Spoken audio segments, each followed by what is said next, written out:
AM 1430 KRGI, 105.5 FM. Good morning. I'm Brian Gallagher. This is Community Connection. It's brought to you by Cornhusker Toyota Honda, Nebraska's only combined Toyota Honda dealership. Thursdays, we turn our focus to education. Here in behalf today of Granite Public Schools to talk Power Camp. Hannah Luber, welcome. How are you? I'm great. Thanks for having us today. And Bianca Ayala is also here to talk about it. Welcome. Hello. We've got some roots, so we've been discussing the roots before we got going here, but now we're going to talk about Power Camp. And this is something I remember when this all grew a few years ago, how exciting it was. And Hannah, this is something I know you've been working with already for several years. Tell me what you have seen, learned, and what you've come to expect from Power Camp. One thing that I've seen since beginning Power Camp would be a variety of students within our community. So we offer classes to current 2nd through 5th graders. And there have been several students that I have seen 2nd, 3rd, 4th, and then they return for their 5th grade year of Power Camp, which has been incredible. It has also been incredible to work with teachers around the Grand Island Public School system.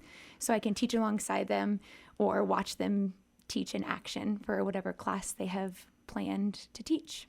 So, Bianca, tell me about your experiences with this so far. Well, I'm just starting out. This is going to be my first year This for is Power it, Camp. huh? Yep. So you're absorbing all of this I'm information. absorbing all of it. But I really have liked the fact of being able to connect with staff members and secretaries in the district that I've never been able to. So communicating with them via email or making phone calls to make sure that we all get organized on the same page has been awesome.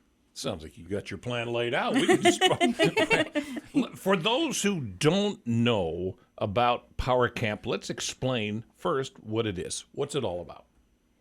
Power Camp is an enrichment opportunity for students that attend Title I schools in Grand Island. They have to be current 2nd through 5th grade students.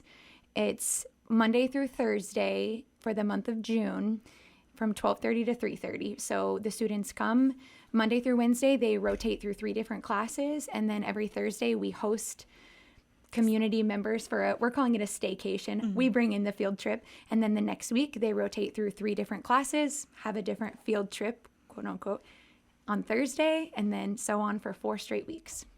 How have you seen this change since you began working with the program?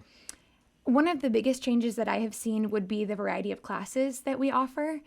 At the end of every session, we have the students fill out a survey, so their top 3 classes, and then from there we restructure the program so that in that event of the student that comes every year for 4 consecutive years, they're not seeing the same class year after year, and then we ask our teachers to write a different curriculum so that in the event they do have a repeat student, our students are experiencing something different every time. And then the field trips have been different. And we kind of watch the Facebook pages of other elementary schools and talk to other teachers. What has come into your school? What's been great? How do we engage students? And it really is a total community effort. Well, Bianca, if this is your first year, it sounds to me like what they've told you so far is, okay, there's going to be a lot of new things coming at you. Just be ready. Yes, that's teaching. You got to be ready for anything coming at you. It's been really nice to collaborate with Hannah, though, because she's teaching me along the way. But as she said, we watched the Facebook pages. So we noticed that Howard Elementary was having their family night, and they had wildlife adventures there for their evening. And I texted Hannah, I'm like, we have to have them. And so they're coming for one of our staycations. And so just keeping our eyes and ears open for anything new in the community so we can involve the students in it as well. It sounds like so much fun. Hannah Luber and Bianca Ayala are here talking about Power Camp. Now, is this something kids need to sign up for in advance, or do they just show up? What's the right thing to do? We would like the students to sign up ahead of time. The registrations are at their home schools, which we do this for the Title I schools in Grand Island Public Schools for elementary. And we have, 40 students per grade level? Yes. Yeah, 40 students for 2nd through 5th grade, and it's just first come, first serve. So if you get your child signed up, they're coming. Got it. And the timetable, it starts right after school gets out then? Yes, so it's actually going to be June 5th through June 29th from 12:30 to 3:30. Okay.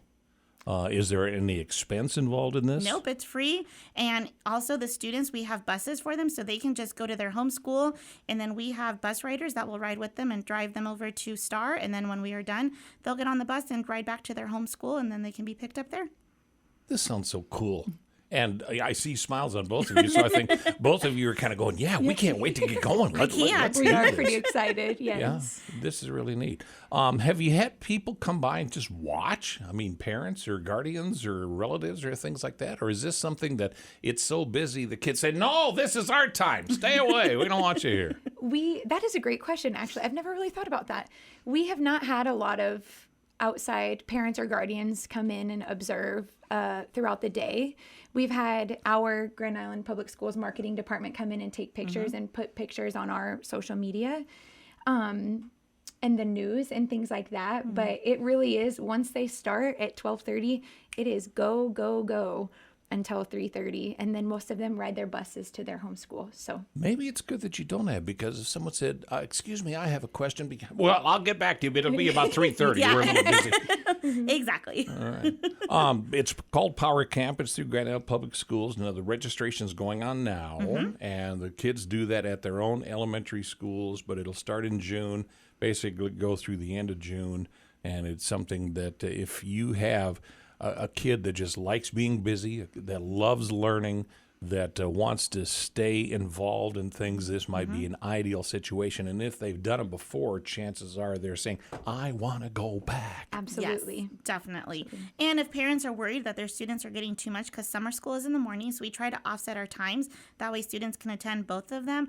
I promise you, your child will not be overwhelmed. They're going to be overwhelmed with funness. Funness. The word of the day is funness. All right, Hannah Luber and Bianca Ayala on behalf of the Power Camp from Grand Island Public Schools. Sounds like fun. Can't wait to hear more about it, but let's do this again, okay? All right, Thank you so much. Good morning from AM 1430 KRGI 105.5 FM.